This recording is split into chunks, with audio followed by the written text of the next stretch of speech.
বলতে কি অনেকের কাছে এটা বেশ গোলমেলে লাগে, তাই না? তো চলুন আজ আমরা একসাথে বসে এই পুরো বিষয়টাকে একদম সহজ করে ফেলি। আচ্ছা, এই যে শব্দগুলো রিফ্লেক্সিভ, সিমেট্রিক, বাইজেক্টিভ, এগুলো শুনলে কি মাথাটা কেমন ঘুরে যায়? ভাবছেন কি সব কঠিন জিনিস? একদম চিন্তা করার দরকার নেই। কথা দিচ্ছি এই আলোচনাটা শেষ হতে হতে দেখবেন পুরো ব্যাপারটা জলের মতো সোজা যাচ্ছে। তো এই হলো আমাদের আজকের আলোচনার রোড ম্যাপ। আমরা এই বিষয়গুলো এক এক করে দেখব। তাহলে আর দেরি কেন? চলুন শুরু করা যাক। সবকিছুরই তো একটা গোড়া থাকে, তাই না? তো আমরাও একদম শুরু থেকে শুরু করছি। প্রথমে দেখে নেব রিলেশনসের সেই বেসিক ব্যাপারগুলো, মানে যেগুলোর উপর দাঁড়িয়ে আছে গণিতের সব সম্পর্ক। চলুন একটা উদাহরণ দিয়ে ব্যাপারটা বোঝা যাক। ধরুন আমাদের কাছে একটা সেট আছে a = 1 2 3 আর তার উপর একটা রিলেশন ডিফাইন করা আছে r। এখন প্রশ্ন হলো এই r ঠিক কি ধরনের রিলেশন? এটাকে একটা ছোট্ট ধাঁধার মতনই ভাবা যেতে পারে, যেটা আমরা এখনই একসাথে সলভ করব। আচ্ছা, এবার চলুন বৈশিষ্ট্যগুলো এক এক করে চেক করি। প্রথমে রিফ্লেক্সিভ। এই নিয়মটা খুব সোজা, সেটের প্রত্যেকটা এলিমেন্টকে নিজের সাথে রিলেটেড হতে হবে। দেখুন আমাদের সেটে আছে 1 2 3 আর রিলেশনে 1 1 2 2 3 3 তিনটেই আছে। তার মানে হ্যাঁ, এটা রিফ্লেক্সিভ। এবার সিমেট্রিকের পালা। এর মানে হলো যদি a, b থাকে তাহলে তার আয়নার মতো প্রতিবিম্ব মানে b, a কেও থাকতে হবে।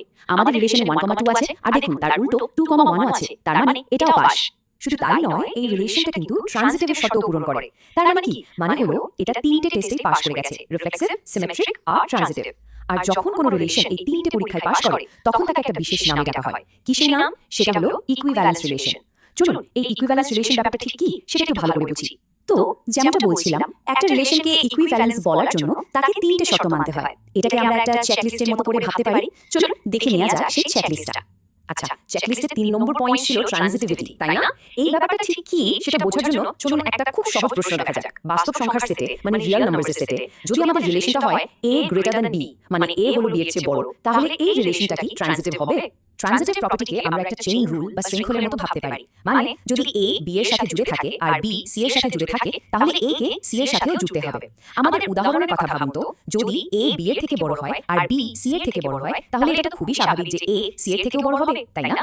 তার মানে হ্যাঁ, এটা অবশ্যই ট্রানজিটিভ। তাহলে এই হলো সেই ম্যাজিক চেকলিস্ট। যে কোনো রিলেশনকে যাচাই করার জন্য শুধু এই তিনটে প্রশ্ন করলেই হবে। 1 এটা কি রিফ্লেক্সিভ, 2 এটা কি সিমেট্রিক আর 3 এটা কি ট্রানজিটিভ। এই চেকলিস্টটা মাথায় রাখলে দেখবেন অনেক জটিল সমস্যাও কত সহজে সমাধান হয়ে যাচ্ছে। বেশ, রিলেশনসের বেসিক আইডিয়া তো আমাদের পরিষ্কার। এবার চলুন আরেক ধাপ এগিয়ে যাওয়া যাক। রিলেশনসের বিশাল জগৎ থেকে আমরা এবার ঢুকবো ফাংশনসের জগতে, যেখানে নিয়ম কানুনগুলো আরেকটু বেশি স্পেসিফিক। তো ফাংশনসের ক্ষেত্রে দুটো বড় প্রশ্ন আমাদের সবসময় মাথায় রাখতে হবে। প্রথমটা হলো 1 to 1, যার মানে হলো প্রত্যেকটা আলাদা ইনপুটের জন্য কি আমরা একটা আলাদা আউটপুট পাচ্ছি, আর দ্বিতীয়টা হলো অন টু, যার মানে হলো আমাদের সম্ভাব্য আউটপুটের যে সেটটা আছে মানে কোড ডোমেন, তার প্রত্যেকটা আউটপুটে কি আমরা পৌঁছতে পারছি।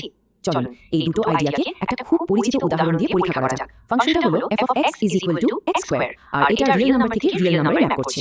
এবার বলুন তো এটা কি 1 1 হবে আর এটা কি অন টু হবে? উত্তরটা হলো এটা কোনোটাই নয়। কেন? আচ্ছা ভাবুন, f of 1 কত হয়? 1। আবার f of 1 কত হয়? সেটাও 1।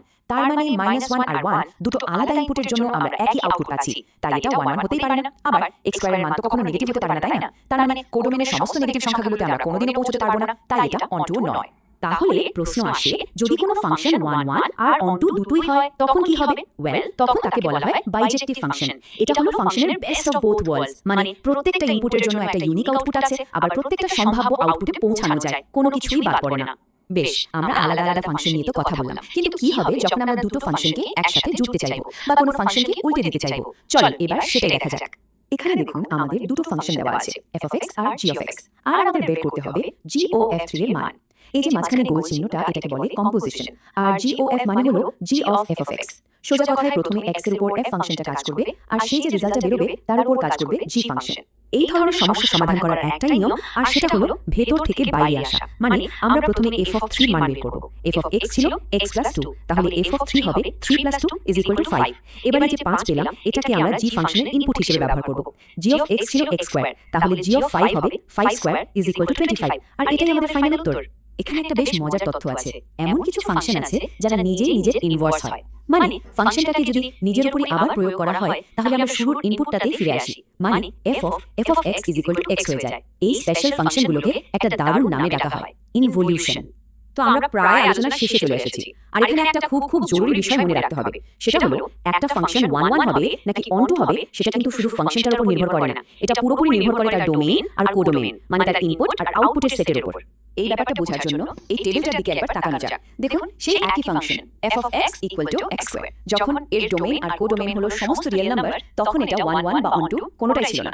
কিন্তু যেই মুহূর্তে আমরা ডোমেইন আর কোডোমেইনকে শুধু পজিটিভ রিয়েল নাম্বারে বা শূন্যতে সীমাবদ্ধ করে দিলাম, মানে 0, ইনফিনিটি, সঙ্গে সঙ্গে দেখুন একই ফাংশন কিন্তু এবার 1 1 এবং অন টু দুটোই হয়ে গেল, মানে এটা একটা বাইজেক্টিভ ফাংশনে পাল্টে গেল। কি অদ্ভুত, তাই না?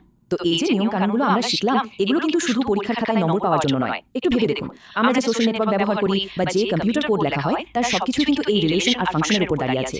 তাই এই আলোচনার শেষে প্রশ্নটা এটাই থেকে যায়, এই যে শক্তিশালী আইডিয়াগুলো, এগুলো এরপর আমাদের চারপাশে আর কোথায় কোথায় চোখে পড়তে পারে।